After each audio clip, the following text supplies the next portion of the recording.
নমস্কার বন্ধুরা, মনীষা রান্নাঘরে সবাইকে স্বাগত। প্রতিদিনের মতো আজকেও নিয়ে চলে এলাম সম্পূর্ণ নতুন একটা ভিডিও। আজকে কিন্তু আমি কোনো রেসিপি নিয়ে এলাম না, কোনো রান্নাবান্না নয়, আজকে কোনো খাবার দাবারও নয়। তো বন্ধুরা, আজকে আমি দেখাবো সারা বছরের জন্যে কীভাবে মটরশুঁটি বা কড়াইশুঁটি সংরক্ষণ করে রাখা যাবে। তো বন্ধুরা, সেই ভিডিওটাই আজকে আপনাদের সামনে আমি তুলে ধরবো। আপনারা প্রথমেই ভিডিওটি লাইক দিয়ে দেখা শুরু করুন আর ভিডিওটি ফুল ওয়াচ করবেন, তাহলে বুঝতে পারবেন কিভাবে আমি সারা বছর জন্য মটরশুঁটি বা কড়াইশুঁটি সংরক্ষণ করে রাখি। তো দেখুন, প্রথমে আমি মটরশুঁটিগুলো ছাড়িয়ে নিচ্ছি আর এই খোসাগুলো থেকে মটরগুলো আমি বের করে নিচ্ছি। তো বন্ধুরা, এখন মটরশুঁটির দাম কিন্তু বাজারে অনেক কম। বাজার থেকে কম দামে কিনে এনে কিভাবে এক বছরের জন্যে আমি মটরশুঁটিটা সংরক্ষণ করে রাখব, তাহলে অবশ্যই আপনারা ভিডিওটি দেখুন। খুব সুন্দরভাবে আমি কিন্তু তৈরি করে নেব আর আপনারাও দেখবেন, খুব সহজে আপনারাও বানাতে পারবেন। তাহলে দেখুন বন্ধুরা, 1 কেজি মটরশুঁটি ছাড়িয়ে নিতে আমার এতটাই বেরিয়েছে। তো এটা আমি এখন একটু ভালো করে ধুয়ে নিয়েছি আর দেখুন এটা ধোয়া হয়ে গেছে। এখন আমি চলে যাচ্ছি অন্য একটা স্টেপে। তো বন্ধুরা দেখুন, এখানে গ্যাসে কড়াইতে জল গরম বসিয়ে দিয়েছে আর এখন দিলাম 1 চামচ চিনি আর দিচ্ছে লবণ। তো প্রথমেই আমি লবণটা দেওয়ার পরে চিনিটাই দিলাম। 1.5 চামচ পরিমাণে এখানে চিনি দিয়েছি আর 1 চামচ পরিমাণ লবণ দিয়েছি। তবে চিনিটা দিলে কিন্তু কালারটা একেবারে সবুজ থাকবে। তো বন্ধুরা, এই পদ্ধতিতেই অবশ্যই মটরশুঁটি সংরক্ষণ করে রাখতে হবে, তাহলে নর্মাল ফ্রিজে কিন্তু সারা বছর রাখতে পারবেন। তো বন্ধুরা, জলটা গরম হয়ে গেছে আর এখন আমি ওই ধুয়ে রাখা মটরশুঁটিটা দিয়ে দিলাম।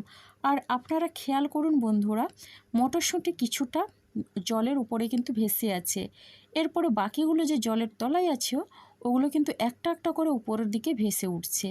আর এখন কিন্তু সবগুলো মটরশুঁটি ভেসে উঠবে, আপনারা দেখেই বুঝতে পারবেন।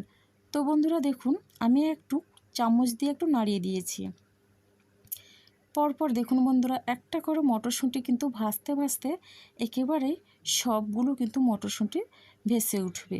তবে হ্যাঁ, এটা কিন্তু ফোটানো যাবে না। জলটা গরম হলে মটরশুঁটিটা যতক্ষণ না ভেসে উঠবে ততক্ষণ অবধি জলটাকে গরম করে নিতে হবে। আর এটা সেদ্ধ হয়ে গেলে কিন্তু এটা বেশি দিন কিন্তু সংরক্ষণ করে রাখা যাবে না। তাহলে দেখুন বন্ধুরা, সবগুলো মটরশুঁটি কিন্তু জলের উপরে ভেসে উঠেছে।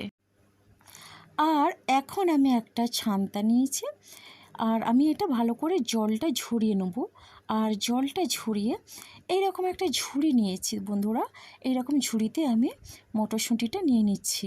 তবে হ্যাঁ, কোনো রকম যেন জলটা না থাকে। আর কিভাবে কোন পদ্ধতিতে জলটা শুকনো করা যায় অবশ্যই আপনারা দেখবেন।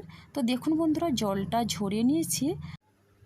সব থেকে কিন্তু এই ঝুড়িতে জলটা ঝরানো কিন্তু খুবই ভালো হয়। তার জন্য বন্ধুরা, আপনারাও চেষ্টা করবেন এরকম একটা প্লাস্টিক ঝুড়িতে জলটা ঝরিয়ে নেওয়ার জন্য। এরপরে দেখুন বন্ধুরা, এখানে এই রকম পাত্রে জল নিয়েছি আর নিয়েছি এখানে বরফ। তো জলটা নর্মাল জল আর এখানে আমি বরফটা দিয়ে দিলাম। এরপরে বরফটা দেওয়ার পরে আমি মটরশুঁটিটা দিয়ে দিচ্ছি। গরম মটরশুঁটিগুলো আমি দিয়ে দিলাম, কড়াই থেকে নামিয়ে জলটা ঝরিয়ে নিয়ে আমি এই মটরশুঁটিগুলো দিয়ে দিলাম। আর বরফের মধ্যে দিলে কিন্তু মটরশুঁটি কালারটা কিন্তু একই রকম থাকবে, সবুজ।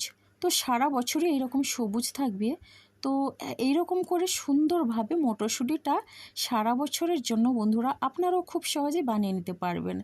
তো কম দামে কিনে অবশ্যই সারা বছরের জন্য আপনাদের প্রয়োজন মতো কতটা লাগবে সেই বুঝে আপনারা সংরক্ষণ করে রাখবেন। আর এটা কোনো রকমের ডিপ ফ্রিজে রাখা দরকার নেই, ডিপ ফ্রিজ ছাড়া এটা নর্মাল ফ্রিজে রাখা যাবে।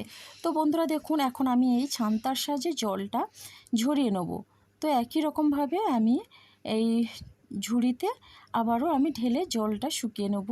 তো জলটা এখানে আমি ঝরিয়ে নেওয়ার পরে এদিকে দেখুন বন্ধুরা, একটা পরিষ্কার সাদা কাপড় আমি নিয়েছি আর এই সুতির কাপড়ে আমি মটরশুঁটিগুলো দিয়ে দিচ্ছি। অবশ্যই এখানে কিন্তু সুতির কাপড়, পরিষ্কার কাপড় নিতে হবে।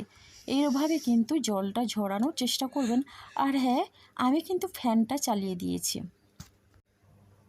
ফ্যানটা চালিয়ে আমি এটা কিন্তু শুকিয়ে নেব। আর আমি বরফ জলের মধ্যে 10 মিনিটের মতো রেখেছিলাম। তো বন্ধুরা আপনারাও এইভাবে করে কিন্তু এই সংরক্ষণ পদ্ধতিটা করুন, দেখবেন খুব সহজেই আপনারা করতে পারবেন। আর সারা বছরের জন্যে ডিপ ফ্রিজ ছাড়া নর্মাল ফ্রিজে রেখে এটা কিন্তু সারা বছরের জন্য রাখতে পারবেন।